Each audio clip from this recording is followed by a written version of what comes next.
Hey folks, today we're talking about some alternatives to yes and.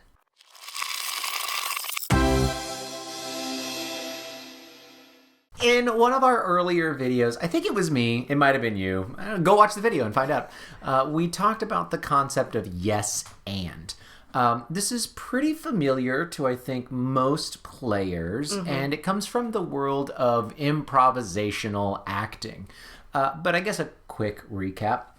The idea of yes and is that you're always agreeing to what everyone else at the table is saying, and then you're contributing to the scene to help move the story forward.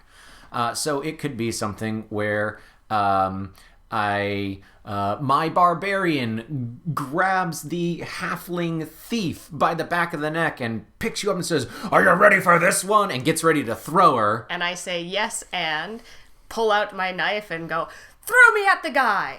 Yeah, now you don't literally have to say yes. And, I mean, you can if that's a way to get used to it. But it's just this idea that you're always agreeing to what your friends are saying, and then you're contributing and forwarding the story. It's a really good building block, not only for, like acting and improv, which is what you're doing when you're sitting around the table playing D&D or Pathfinder or anything like that. But sometimes yes and doesn't fit. You might want to offer something, but then add a but, change it slightly, or the answer just isn't yes. You can still move things forward with a no, however. Okay, so if we're starting at a place of yes and what's an alternative that we could throw out there, we can always have the idea of yes but. We're agreeing, but we're slightly changing the direction or making a slight alteration. This actually happened with me not too long ago in Deadlands, and It was an interaction between me, the player, and the GM. A lot of what we're talking about today can either be for a player or a GM. But anyway, my situation. It was the end of the day and everything was winding down, and Kevin, who is an amazing GM, was trying to move the evening along. He didn't want to spend a half an hour on people going to sleep.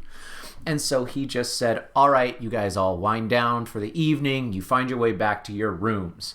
And I had one small thing that I wanted to say. And so I sort of just kind of raised my hand and I was like, one last thing on my way to my room. I stop outside of Miss Alice's door for a little while. And it almost looked like I'm ready to knock. And then I go back to my room.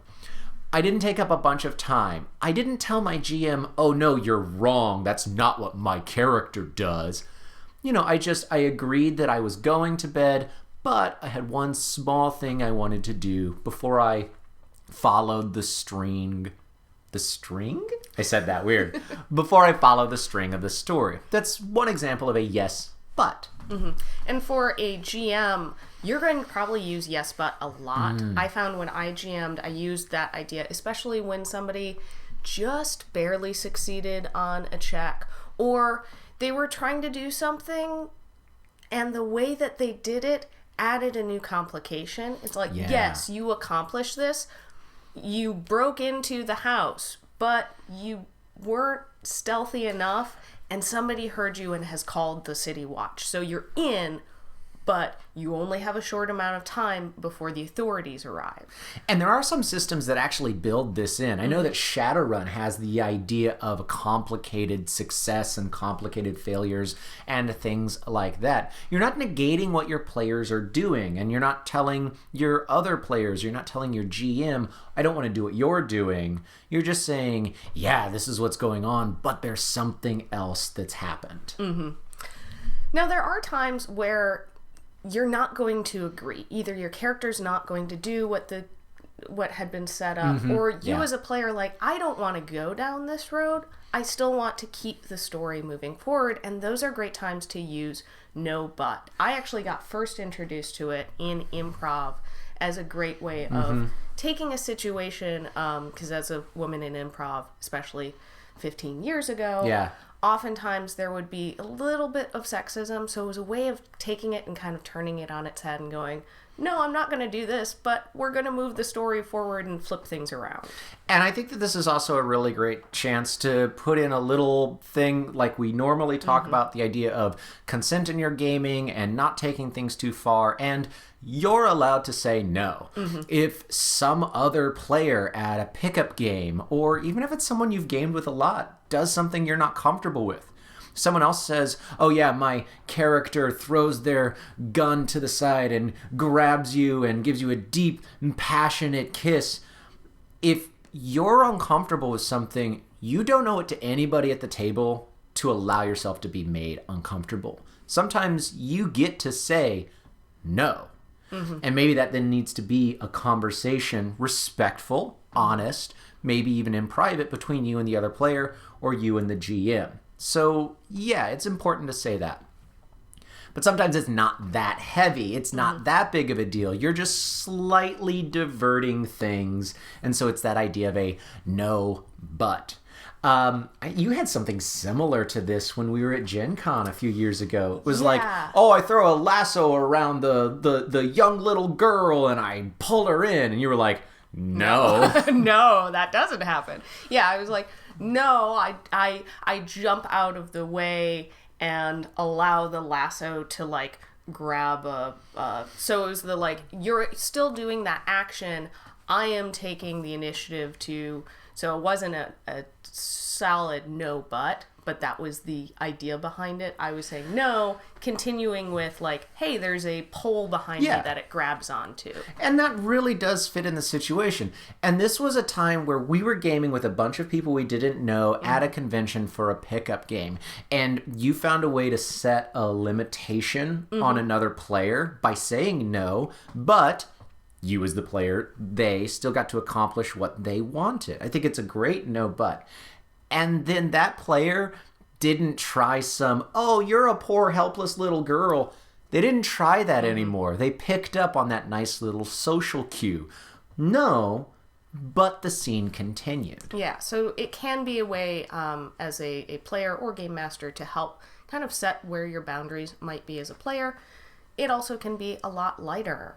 Like for a game master, no, but you're also going to use this a lot. If somebody absolutely fails, you had a great example. Even if they're not failing, I mean, okay, I don't care how great of a charisma score you have, and you can roll 7 natural 20s in a row. At a certain extent, the guard, the royal guard, who this is their only job is to stop you from coming through these doors.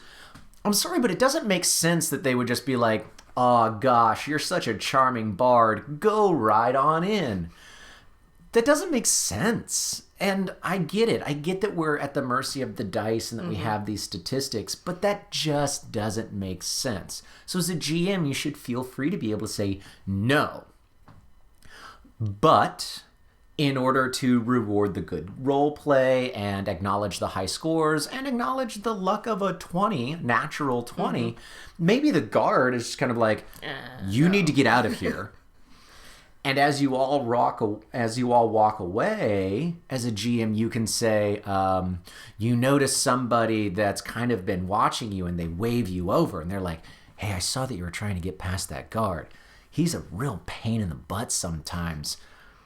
But if you follow me, I might be able to help you out. See, now all of a sudden, you're saying no because it makes sense. And as a GM, you're establishing some rules in your world, which is important. But you're rewarding the players and you're allowing them to accomplish what they had because all of a sudden they meet somebody that shows them a hidden entrance. And maybe now they even have a contact in the thieves' underground. Who knows? You can say no and still move the story forward. And I think it's a great way to reward really creative thinking or role play, even if it just like that doesn't make sense physics-wise or in the social construct of the world, using that to be like, well, no, that's you can't throw yourself at the ground and suddenly fly in a like normal world. However, you might be able to say, no, you throw yourself at the ground and you land flat on your face, but you find the key that will allow you into the locked door. So it's rewarding that, like, granted, that's maybe not the best example of creative thought, but it's still the idea. But, like, you can still comfortably say no as a player or a GM and still allow things to move forward and not discourage your players or the other people at the table from taking chances and being creative. All right. So, have you had any experience using these improv tools at the game? Let's chat more about it down in the comments below. Absolutely, and you have so many things now at your disposal. If you really liked this video, please make sure that you're subscribed to us, not only here, but also on Instagram and Twitter. That's where we put out announcements about all of our bonus videos, conventions we're going to, places where you can hang out with us, all of those types of things. That would be really cool of you. Even cooler, if you like what we do, is joining us over at Patreon. A big thanks to our patrons, especially Bryce. If you want to support our channel, you can head over to our Patreon page and check out the perks of being a patron. All right, we'll see you next time on Roll for Initiative. Bye.